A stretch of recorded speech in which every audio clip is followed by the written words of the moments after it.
नमस्कार दोस्तों, एस्ट्रो ज्योति पल के एक नए भाग में आपका स्वागत है। आज के इस भाग में हम पंचांग इस विषय के बारे में विस्तृत चर्चा करेंगे। पंचांग ये विषय मैंने अलग अलग पार्ट में भी इस चैनल पे डाला है, जैसे तिथि, वार, नक्षत्र, योग, करण के अलग अलग एपिसोड है। मगर इस एपिसोड में मैं पंचांग के पाँचों अंक के बारे में आपको बताऊंगा। ये एपिसोड बनाने का मेरा उद्देश्य है कि मैंने यूट्यूब पे बहुत सारे पंचांग के देखे हैं वीडियोस और इतना कंफ्यूज किया लोगों ने, तो मैं एक आसान तरीके से आपको पंचांग क्या है इसके बारे में बताऊंगा। तो पंचांग जैसे नाम में है, ये 2 अक्षरों से बना है। पंच अंग मतलब 5 अंग, तो नाम से इसके 5 अंग है। तो 5 अंग इस प्रकार है: तिथि, वार, नक्षत्र, योग और करण। इन 5 चीज़ों से पंचांग बनता है। तो ये 5 जो चीज़ें हैं या 5 जो अंग है, ये सिर्फ 2 चीज़ों से आधारित है। मतलब आकाश में 2 जो सूर्य और चंद्र है, सूर्यदेव और चंद्रदेव, इन दोनों पे ही ये सिर्फ आधारित है। जैसे तिथि आप देखेंगे तो तिथियाँ 30 होती है, 15 कृष्ण पक्ष की और 15 शुक्ल पक्ष की। तो ये तिथियाँ जो होती है ये सूर्य और चंद्र के से आधारित होती है। मतलब प्रथमा, द्वितीया, तृतीया, चतुर्थी, पंचमी, इस तरह तिथियाँ आगे आगे चलती रहती है। फिर पूर्णिमा आ जाती है, फिर कृष्ण पक्ष की प्रथमा, द्वितीया, तृतीया होके अमावस्या आ जाती है। तो ये जो 30 तिथियाँ है, ये पंचांग का पहला अंग है। पंचांग का मैं दूसरा अंग बताऊंगा, तो वो है करण। पंचांग का करण जो भाग होता है वो तिथि का आधा भाग होता है। मतलब तिथि को अगर हम एक तिथि अगर 24 घंटे की होती है, मतलब एक दिन की होती है, तो 12 घंटे का एक करण होता है। करण ये 11 तरह के होते हैं। इसमें 7 चर करण माने गए हैं और 4 स्थिर करण माने गए हैं। तो वो क्या है वो भी मैंने आपको बताया हूँ, करण के अलग एपिसोड में आप देखेंगे। तो इस तरह ये करण होता है। और तिथि मतलब तिथि और करण एक ही भाग है जो सूर्य और चंद्र पे आधारित होती है। इसके बाद हम देखेंगे कि पंचांग का तीसरा अंग, पंचांग का तीसरा अंग है नक्षत्र। तो नक्षत्र जो होते हैं वो आकाश में 27 माने गए हैं और 28वां एक नक्षत्र अभिजात है।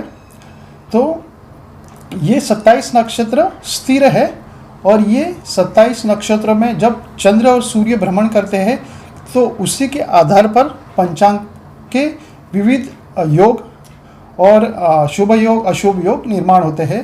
तो ये जैसे परिक्रमा पूरी होती है 27 नक्षत्रों से चंद्र की, तो उसके बाद फिर से ये पहले नक्षत्र में आ जाते थे।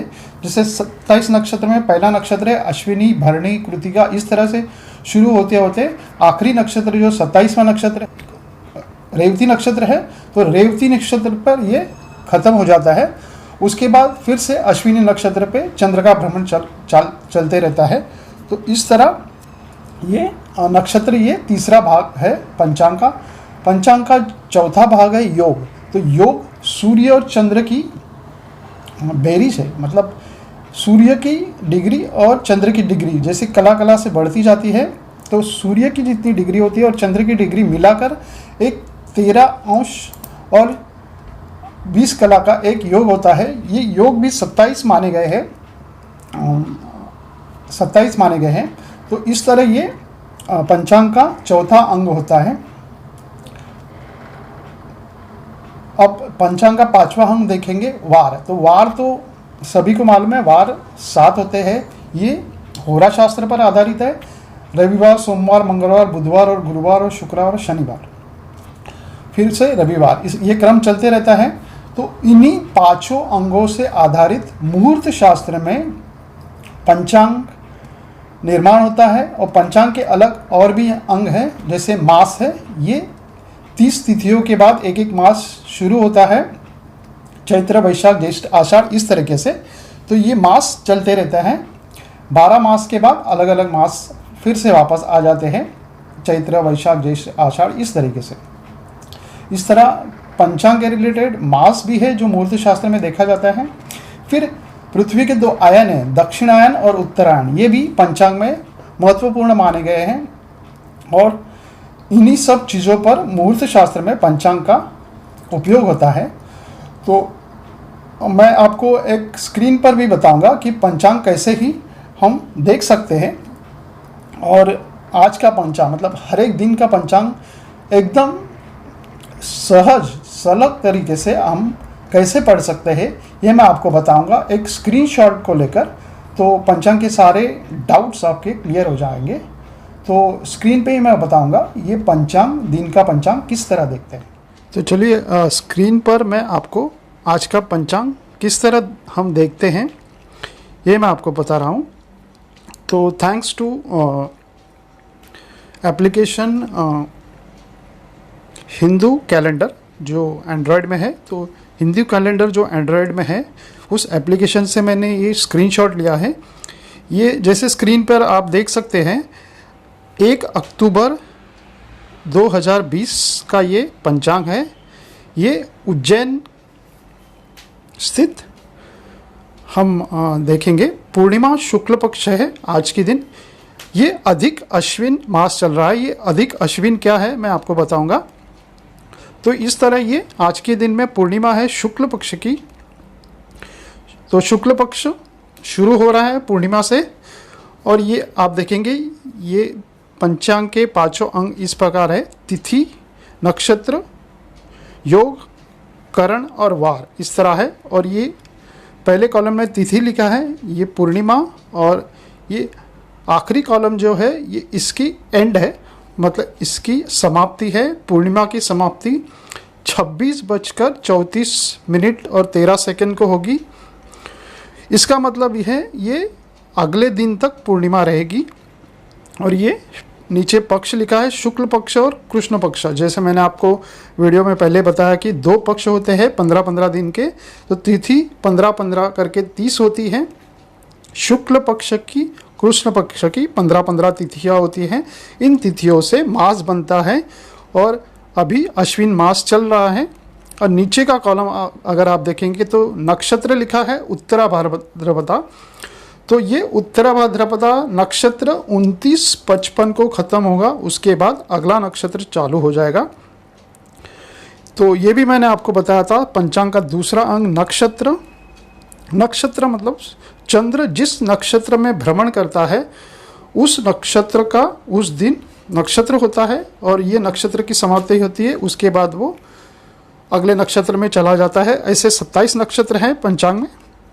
नीचे का कॉलम आप देखेंगे तो योग लिखा है। तो आज वृद्धि योग है। ये योग जो है सूर्य और चंद्र की एडिशन होती है, उनकी डिग्री की एडिशन होती है। ये भी 27 होते हैं। तो ये 27 योग में का एक वृद्धि योग है। ये योग हम पंचांग में मुहूर्त शास्त्र में यूज़ करते हैं। अभी योग जो है वृद्धि योग 20:28 मतलब रात के 8:24 पर ये ख़त्म हो रहा है। उसके बाद नीचे का कॉलम देखेंगे आप, करण करके 2 लिखे हैं। तो मैंने आपको पहले भी बताया था 2 करण होते हैं हर दिन में। ये पहला करण है 13:28 मतलब दोपहर के 1:28 को ख़त्म हो जाएगा। विष्टि भद्र या विष्टि या भद्र, ये 2 नाम उसके होते हैं। विष्टिकरण ये चरकरण है 7 करणों में से। उसके बाद भवकरण चालू होगा। विष्टिकरण ये मुहूर्त शास्त्र में नहीं लेते, इसे त्याज्य माना गया है शुभ कार्यों में।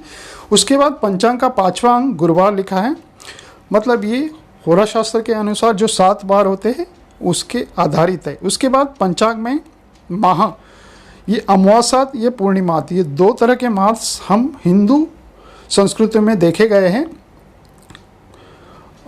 अधिक अश्विन अब चल रहा है। अधिक अश्विन मतलब अश्विन मास जो है वो कंटिन्यू हुआ है 2020 में। इसका मैं बताता हूँ। अधिक अश्विन मतलब अश्विन जो मास है ये और एक मास ऐड हुआ है, क्योंकि सूर्य संक्रांति, जिस मास में सूर्य का संक्रांति मतलब सूर्य एक राशि से दूसरे राशि में नहीं चला जाता या संक्रांति नहीं होती, तो उस मास को अधिक मास कहते हैं। तो इस साल अधिक अश्विन में ये मास पड़ा है। ये अधिक मास हर तीसरे साल में आ जाता है, ऐसा मुहूर्त शास्त्र में माना गया है। उसके बाद नीचे लिखा है चंद्र राशि।